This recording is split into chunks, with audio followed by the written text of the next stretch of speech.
جی بسم اللہ الرحمن الرحیم. السلام علیکم.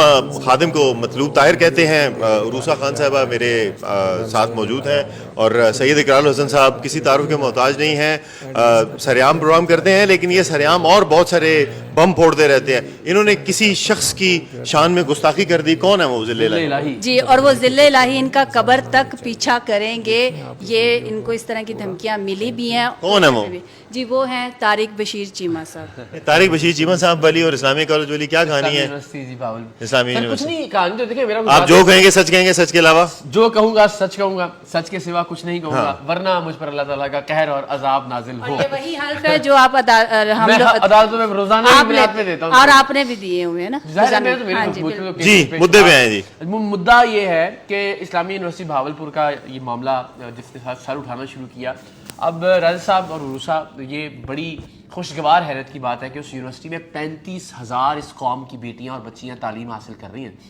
35,000 ایک بہت بڑا نمبر ہے، اور ایک ایسے ڈویژن میں، بہاولپور ڈویژن میں، جو کہ جنوبی پنجاب کا ڈویژن ہے، جسے ہم عمومی طور پہ ایک پسماندہ علاقہ کنسیڈر کرتے ہیں. وہاں پہ اپنی بچیوں کو یونیورسٹی بھجوانا یہ بہت ہمت کی بات ہوتی ہے، اور والدین بڑی مشکل سے یہ فیصلہ کنونس کرنا پڑتا ہے اپنی فیملی کو، اپنے محلے والوں کو، اپنی ذات برادری والوں کو. بڑا لمبا پروسیس ہے، اور یہ پراؤڈلی بات بھی ہے کہ فخر کی بات ہے. 35,000 بچیوں کے لیے، ہماری بیٹیوں کے لیے اللہ کو ان کی عزتوں کو سلامت رکھے. وہاں پہ یہ معاملہ شروع ہوا کہ ان بچیوں کی ویڈیوز، 5500 بچیوں کی ویڈیوز چیف سیکیورٹی آفیسر کے پاس سے برآمد ہوئی ہیں. بلیک میل کیا جا رہا ہے ان کو، پھر منشیات استعمال کروائی جا رہی ہیں.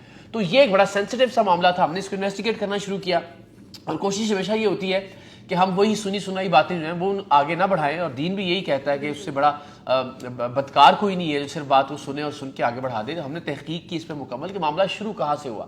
تو ہمیں یہ پتہ چلا کہ کوئی ڈولفن اہلکار تھا، کوئی پولیس کا اہلکار تھا جو پہلے گرفتار ہوا یہ آئس کے چکر میں. جو آئس منشیات کی ایک بہت قاتلانہ قسم آج کل جو ہے وہ اس وقت موجود ہے مارکیٹ کے اندر، اس میں وہ گرفتار ہوا. اس کے فون سے کچھ ویڈیوز برآمد ہوئی، کچھ پارٹیز کی، کچھ منشیات کے استعمال کرنے کی، اور پھر کچھ بیڈ رومز کی. اس کا اچھا ہاں بات وہ جو ویڈیوز جب راجہ صاحب برآمد ہوئی نا، تو ان ویڈیوز میں کچھ ویڈیوز تھیں ولی داد چیمہ کی.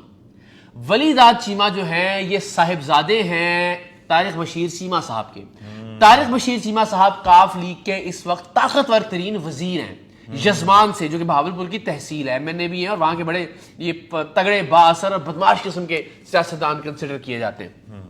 تو طارق بشیر چیمہ صاحب نے دیکھیں ہم نے ایک طاقتور کے تحفظ کے لیے قانون کیسے حرکت میں آتا ہے. آپ یہ اندازہ کیجئے کہ اس معاملے کا آغاز ہی ایک طاقتور کو تحفظ فراہم کرنے سے ہوا ہے، اس کا اختتام کہاں پہ ہوگا آپ اندازہ کر سکتے ہیں. طارق بشیر چیمہ صاحب نے حکم جاری کیا پولیس کو. انہوں نے کہا جناب، یہ پولیس نے ان کو بتا دیا کہ جناب یہ آپ کے صاحبزادے کی ویڈیو ہے تو ان کی کریے رسو. تو اس کے ساتھ ایک لڑکا تھا احسان جٹ. احسان جٹ کو اسلام ولی داد کا دوست، وہ ویڈیوز میں بھی موجود تھا اور پارٹیز ساتھ کرتے تھے. احسان جٹ 17ویں گریڈ کا ہاؤسنگ کا افسر ہے اسلام آباد میں، جو کہ نوکری دلوائی طارق بشیر چیمہ صاحب نے.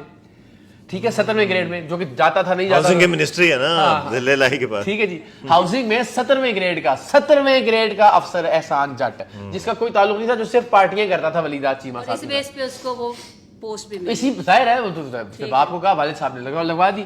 والد صاحب کو لیکن احسان جٹ پہ غصہ بہت آیا کہ میرے بیٹے کو اس نے بے راہ روی پہ لگا دیا. دیکھیں جو بھی کوئی بھی انہوں نے احسان جٹ کو مروایا، پٹوایا، اس پہ پتہ نہیں کتنے 100 گرام جو ہے نا وہ چرس ڈلوائی، منشیات ڈلوا کے پرچے کٹوائے، اس کی زندگی برباد کر دی. طارق بشیر چیمہ صاحب ویسے بڑے ریزنیبل سے لگتے ہیں. مطلب دیکھیں نا، ایک باپ ہے، طاقتور باپ ہے، اس کو اپنے بیٹے کا کریئر مستقبل تباہ ہوتا ہوا نظر آ رہا ہے، تو قانونی طور پر اس نے زیادتی اور ناانصافی کی، لیکن اپنے بیٹے کو محفوظ کرنے کے لیے.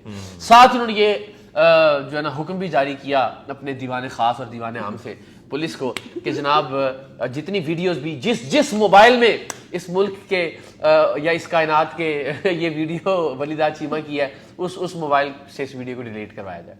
تو پولیس تو آپ کو پتہ ہی ہے سیاستدانوں کی کس طرح سے جو ہے وہ چاپلوسی کرتی ہے. پولیس نے یہ سلسلہ شروع کیا.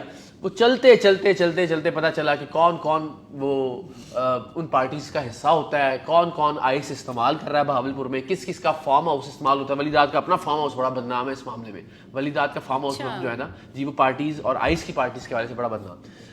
वलीदाद चीमा साहब वलीदाद चीमा साहब का। और ये बात तारिक साहब को नहीं पता होगी, इस्लामाबाद में ज्यादा रहते हैं। पार्टी हल्का फुल्का तो इतना होता ही है, बच्चों को आप इजाजत दे देते हैं, या वो बता के जाता होगा कि मैं दही लेने जा रहा हूँ शायद। हाँ, और वो भी इतने मासूम है कि वो समझ लेते होंगे कि हाँ मेरा पुत्र जो है दही लाके वापस आ रहा है। लेकिन ज़ाहिर बड़ा संजीदा मामला है। लेकिन इकरार भाई आई एम सॉरी, मैं देखने वालों से भी माजरत कि मैं हम तो हंसे। मेरा सवाल ये है कि जहाँ पे 35,000 बेटियां बच्चियां हों और वो भी उस और इस्लामिया यूनिवर्सिटी, यानी नाम जो है इस्लामिया यूनिवर्सिटी, तो ये सुप्रीम कोर्ट ने सो मोटो तो ले लिया होगा अभी तक क्या? सारा सुप्रीम कोर्ट तो फिर वही मैं गुस्ताखी नहीं कर सकता। अल्लाह ताला 35,000 बेटियों का मामला है, इंसाफ देखे। 35,000 बच्चियां बहावलपुर इंसाफ कैंपस में है। 5 कैंपस है, 3 कैंपस बहावलपुर में, इनके एक रहीम खान में भी है आप देखें, और एक बहावल नगर में। लेकिन आप ये सोचिए, किसी वजीर दाखिला ने नोटिस लिया, किसी प्राइम मिनिस्टर ने नोटिस लिया, कोई खबर आपको मिली कि किसी आला सतह पे जो है ना सुप्रीम कोर्ट ऑफ पाकिस्तान एक शख्स को बचाने के लिए किस तरह से हरकत में आती है? आना चाहिए, जिसके साथ भी नाइंसाफी हो रही है। लेकिन ये 35,000 बच्चियों के साथ नाइंसाफी नहीं हो रही थी। ये 35,000 बच्चियां पाकिस्तानी बच्चियां नहीं है, और एक और किसी अदालत ने नहीं, किसी प्लेटफॉर्म ने नहीं। एक और तरफ में यानी देखें कि असेंबली है ना, कौमी असेंबली बनी हुई है ना जी, फ्लोर ऑफ द हाउस, यानी वो असेंबली, ये नुमाइंदे कौन है, ये क्यों जाते हैं वहां पे मेरे और आपकी हक की आवाज उठाने, यानी हमारे मुद्दे और हमारे मसले जाना चाहिए आपके और मेरे हक की आवाज उठाने के लिए। ये जाते हैं अपने मुराद, अपने हुकूक, अपने बच्चों के, अपनी नस्लों के तहफ़्फ़ुज़ के लिए। आपका मेरा इसके साथ क्या ताल्लुक है? तारिक बशीर चीमा साहब अगर हरकत में आते हैं मुल्क और कौम की 35,000 बच्चियों के लिए, डीपीओ बहावलपुर अगर हरकत में आते हैं कि इस्लामी यूनिवर्सिटी में जो तालिबात हैं उनकी इज्जतें, उनकी इस्मतें, उनकी इफ़्फ़तें महफूज नहीं है, तो सलाम करते, आज हम उनको सैल्यूट करते। मामला तो फिर एक ताकतवर वजीर के बेटे को बचाने से शुरू हुआ ना, और उस चक्कर में पता चल गया कि जनाब चीफ सिक्योरिटी अफसर के पास भी वो भी मनशियात इस्तेमाल करता है। और जो इससे आगे वाली कहानी है, जो वाइस चांसलर साहब हैं, जो माशाल्लाह से उनकी भी कहानियां हैं और निकल रही हैं, मैं और आप जानते हैं वो उस पे भी हम करेंगे आने वाले वक्त के अंदर कि उनके मामलात, उनके भाई कुछ निजी टीवी चैनल्स पे भी आपको लिया गया और इस मामले पे आपसे बात की गई। वहां पे तारिक बशीर चीमा साहब को भी लाइन पे लेने की कोशिश की गई, वो नहीं आए। तो कोई तारिक बशीर चीमा साहब ने आपसे कोई राब्ता किया क्या? देखिए बड़ी सादा सी बात है, सियासतदान तो हमेशा अवेलेबल होता है ना, अवामी नुमाइंदा है ना, उसका काम है आके अपने आप को क्लियर करे, अपने आप को बताए। तो वो अगर हमारी खबर में कोई झूठ था, कोई सुकम था, कोई झोल था, तो उनका काम था कि वो आके कहते हैं जी नहीं, ये यूं नहीं है, यूं है मामला। इस मामले में तो उनको दो तरफ से आना चाहिए था ना। एक तो वो सियासतदान है, यानी पब्लिक ऑफिसर, दूसरा वालिद है कि आपके बेटे पे इल्जाम लगा हुआ है कि भाई आपका बेटा जो है ना इन सारे मामलात में वो इन्वॉल्व था, और वो उसके गिर्द ये सारा रैकेट घूम रहा है, जो कि इस्लामिया यूनिवर्सिटी वाला और ये तमाम बच्चियों 5500 वीडियोस बरामद हुई है। खैर उसकी भी एक पूरी अपनी कहानी है। इकरार भाई 100 के करीब वीडियोस जो है वो पार्टीज की, और इन बच्चियों को किस तरह से वहां पे ब्लैकमेल करके ले जाया जाता था, और एक बार आपको तो फिर नशियात पे लगा दिया जाए तो बच्चियां। अच्छा, वैसे इकरार भाई एक यानी इस सारे पहलू में से खैर निकली है कि किसी बच्ची ने खुदकुशी नहीं की। यानी होता नॉर्मली जो होता है कि किसी कोई खुदकुशी कर लेता है, कोई नोट पड़ा हुआ था, हमें कभी पता ही ना चलता क्या हुआ, हमें कभी पता ही ना चलता। और ये मामला कब से था? ये तो तहकीक देखे ना, और ये मामला कब से चल रहा था? ये जो चीफ सिक्योरिटी अफसर साहब है ना जी, ये तो पिछले 7 साल से है यहाँ पे, और 5 साल की वीडियोस बरामद हुई हैं इनके मोबाइल फोन से। 5 साल की वीडियोस, और इनके नीचे कुछ सिक्योरिटी गार्ड्स हैं, कुछ इनकी जो है ना वो निजी गार्ड्स का एक माफिया है जिसको सिक्रेसी ऑफिसर्स ये कहते हैं। वो कोई टीले के पीछे कोई छुप के कोई बच्चा बच्ची बैठे हुए हैं, अगर कहीं पे कहीं किसी जगह किसी दरख्त की ओट में कोई बैठा हुआ है, तो ये उनकी वीडियोस बना के फिर चीफ सिक्योरिटी अफसर को भेजते थे। प्रोटोकॉल ये है कि चीफ सिक्योरिटी अफसर ने जो आपका जो वो है, जो इंतजामिया मैनेजमेंट है यूनिवर्सिटी की, उनको ये वीडियोस भिजवानी है और उन्होंने एक्शन लेना है। चीफ सिक्योरिटी अफसर साहब सिर्फ वो वीडियोस अपने तक रखते थे, मुतल्लिका बच्ची को ब्लैकमेल किया जाता था, उसको फिर इस पार्टी गैंग के अंदर शामिल कर लिया जाता था। ये मामला था। अब यानी आप इसको कहीं मंतकी इंजाम पे जाता हुआ देख रहे हैं? क्यों नहीं? मैंने अर्ज किया ना, आप इतने नाउम्मीद हैं। जिस मामले का आगाज ही एक ताकतवर को तहफ़्फ़ुज़ फराहम करने से हुआ है भाईजान, उसका इख्तिताम कैसे एक कमजोर को तहफ़्फ़ुज़ फराहम करने पे हो सकता है? यानी आपको लगता है कि पहले दिन अगर तारिक बशीर चीमा साहब अपने बेटे को लेके जाते और प्रेस कॉन्फ्रेंस करते कि यार ये मुलव्वस है, मैंने इसकी वीडियोस देखी हैं, ये मैंने इदारों के हवाले कर दिए, अब मैं इनके साथ खड़ा हूं, कोई भी बंदा इन्फ्लुएंस वाला मुझसे, यानी आप हम किस पाकिस्तान में रह रहे हैं? हम किस पाकिस्तान की बात कर रहे हैं? تو یہ جو آپ کو وہ کامنٹس بھی میں نے بھی پڑھے ہیں اور وہ کامنٹس پہ تو وہ طارق بشیر چیمہ صاحب نے شاید یا جو بھی ان کا کوئی سوشل میڈیا ہینڈل کر رہا ہے انہوں نے ون لائنر دے دیا ساروں کو, جو بھی ان کے جس طرح وہ ہلکے کے ان کے ہوں گے جو چیلے چماٹے ہوتے ہیں وہ ان کو انہوں نے ون لائنر دے دیا قبر. تو اب ہر میسج پہ نہ کہ جی طارق بشیر چیمہ قبر کی دیواروں تک آپ کا پیچھا کرے گا, طارق بشیر چیمہ قبر تک پہنچا کے آئے گا, طارق بشیر چیمہ قبر کی دیواروں تک نہیں چھوڑے گا, طارق بشیر چیمہ قبر قبر قبر قبر بہت ہو رہی ہے. اللہ خیر کرے وہ قبر میں جو رات ہے وہ باہر تو نہیں آپ گزار سکتے. اس کے علاوہ بھی مختلف پلیٹ فارمس پہ واٹس ایپ وغیرہ پہ متعلقہ اداروں کو میں نے دے دی ہے تفصیلات. میں شاید آج کل میں اس پہ اپنے ویلاگ میں بات بھی کروں. یعنی دھمکی کس حد تک آ رہی ہے؟ سیدھی سیدھی قتل کی دھمکیاں. اللہ آپ کو لمبی زندگی دے. اپنا شیئر کیے متعلقہ اداروں سے اور اسی میں تفصیلات عرض کروں. میرا کام مجھے لگتا ہے کہ مجھے ان کو ریکارڈ پر لے آنا چاہیے. باقی وہی بات کہ یونیورسٹی والا ایک معاملہ ہوا تھا آپ کے پروگرام کا, یہ بھی اس سے نہیں یہ بہت اچھا سوال انہوں نے کیا. مولانا فضل الرحمان صاحب کے قریبی عزیز جناب مولانا صلاح الدین صاحب جو کہ ایک بہت بڑی جامعہ کے بہت بڑے مدرسے کے محتمم بھی ہیں ڈیرہ اسماعیل خان میں. گومل یونیورسٹی ڈیرہ اسماعیل خان جو کہ بہت بڑی یونیورسٹی ہے, گومل یونیورسٹی کا جو سٹی کیمپس تھا اس کے سربراہ بھی تھے صلاح الدین صاحب, اس کے اسلامک ڈپارٹمنٹ کے ہیڈ بھی تھے, عربک سائنسز ڈپارٹمنٹ کے ہیڈ بھی تھے اور ڈین آف آرٹس بھی تھے.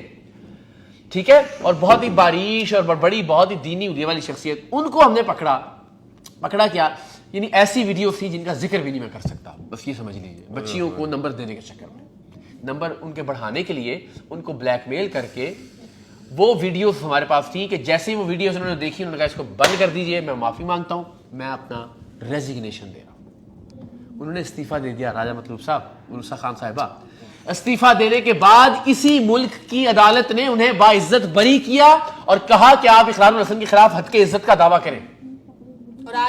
یہ انصاف ہے؟ نہیں, وہ یونیورسٹی سے خود ریزائن کر دیا, لیکن یہ اس ملک کا انصاف ہے, یہ اس ملک کی عدالتیں. یہاں پہ اگر آپ توقع کر رہے ہیں کہ سپریم کورٹ سو موٹر لے گی تو میں آپ کی عقل پہ ماتم ہی کر سکتا ہوں. یعنی رات کو 12 بجے جب دروازے کھل سکتے ہیں باقی کاموں کے لیے, تو یہ کہ ان کی بیٹیاں اپنی بھی تو بیٹیاں ہیں. اس ملک کا قانون, اس ملک کا نظام صرف طاقتوروں کے تحفظ کے لیے ہے بس. وہ مجھے یاد ہے آپ کا ایک وہ ویلاگ تھا, آپ کا ایک ویلاگ تھا, اس میں آپ نے ایک بات کی تھی, آپ نے کہا کہ اللہ نے مجھے بیٹی نہیں دی. تو میں جو کہ 3 بیٹیوں کا باپ ہوں, میں جب یہ اس طرح کے حالات دیکھتا ہوں نا تو میں کہتا ہوں کہ یار میں اپنی بیٹیاں یہاں پہ لا کے پڑھا کے, اور اللہ معاف کرے. میں ایک سوال آپ سے کرتا ہوں, بڑا تلخ سوال ہے, میں ہمیشہ کہتا ہوں اور پوچھتا بھی ہوں آپ سے.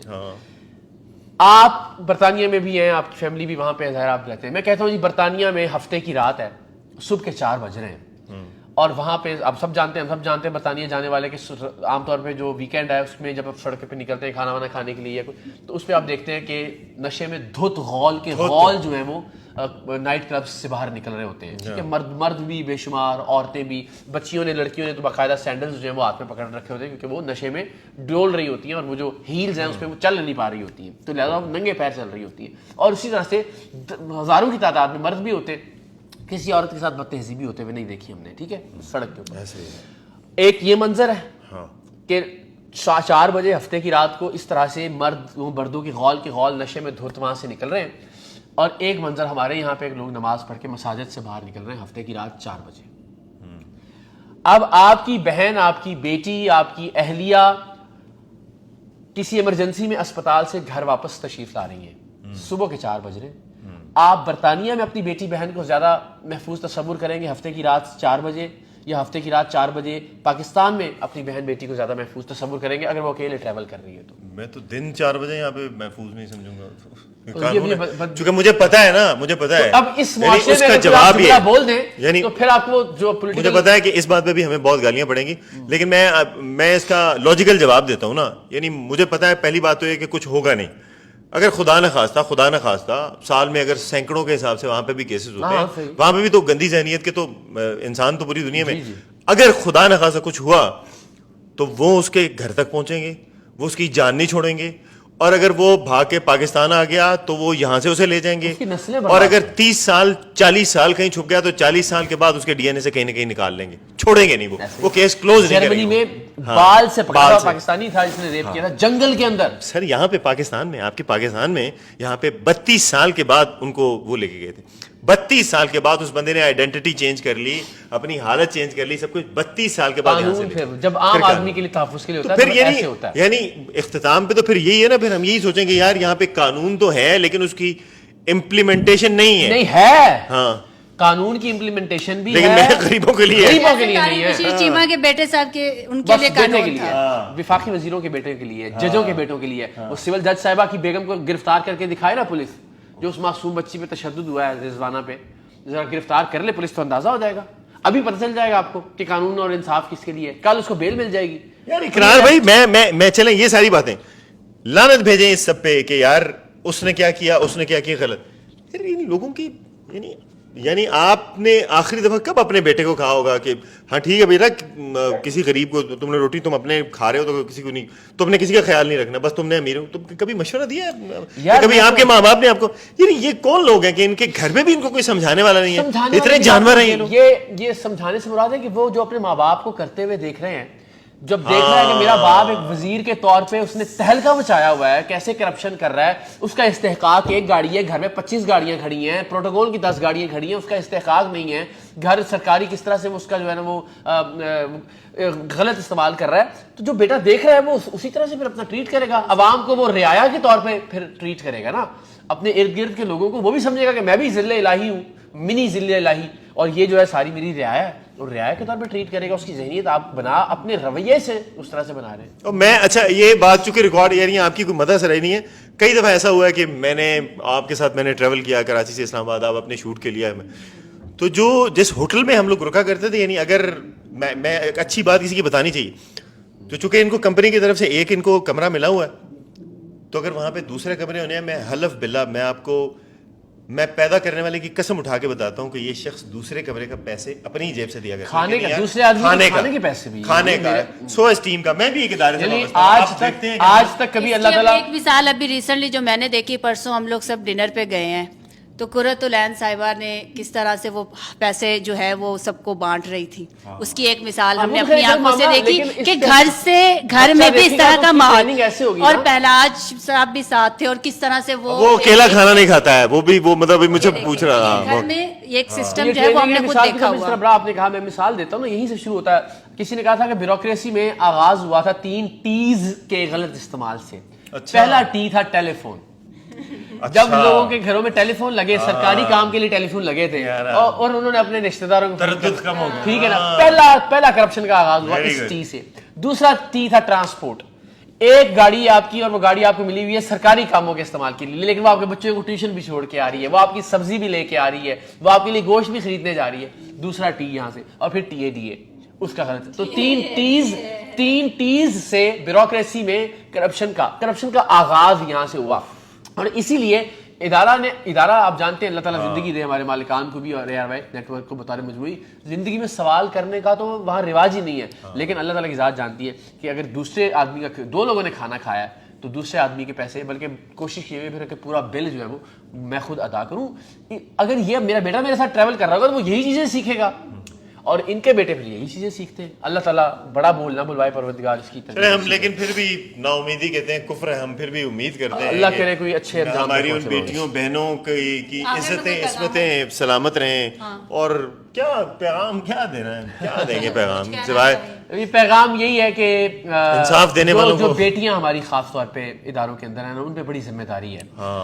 वो ये सोचें कि ऐसी लाखों बच्चियां हैं जो इस वक्त भी अपने माँ बाप को कन्विंस कर रही हैं कि हमने यूनिवर्सिटी में पढ़ने जाना है, हमने कॉलेज में पढ़ने जाना है। तो बच्चियों अगर आप इस तरह की चीज़ों में मुलव्वस हो जाओगे, ड्रग्स में, पार्टीज में, तो उन बच्चियों के लिए अपने माँ बाप को कन्विंस करना, उनका फ्यूचर, उनका मुस्तकबिल बड़ा उनके साथ जो है आप जी बिल्कुल, मैं भी यही कहूँगी। और बड़ी बच्चियों ने तो आपके वो ट्विटर के नीचे भी दुआएं भी दी हुई थी कि आपने जो है वो आप हमारा सहारा बने रहें, और बहुत शुक्रिया आपके वक्त का। और मैं आखिर में ये कहना चाहूँगा तारिक बशीर चीमा साहब को, तारिक बशीर चीमा साहब को बड़े रीजनेबल, मैं तो इकरार साहब भाई को कहा लगते हैं, लेकिन मैं जिस बंदे को जानता हूँ जिसका नाम इकरार हसन है, ये पैरवी करेगा और करनी भी चाहिए। आपकी खबर है, आपको उसका खबर का पीछा करना चाहिए और आपको बताना चाहिए लोगों को भी हकायक क्या है। चले, अल्लाह ताला आपको सलामत रखे, आबाद रखे, और बस मैं तो फिर भी ये दुआ करता हूँ और ये उम्मीद करता हूँ कि सबको इंसाफ मिले। इलाही आमीन। आमीन।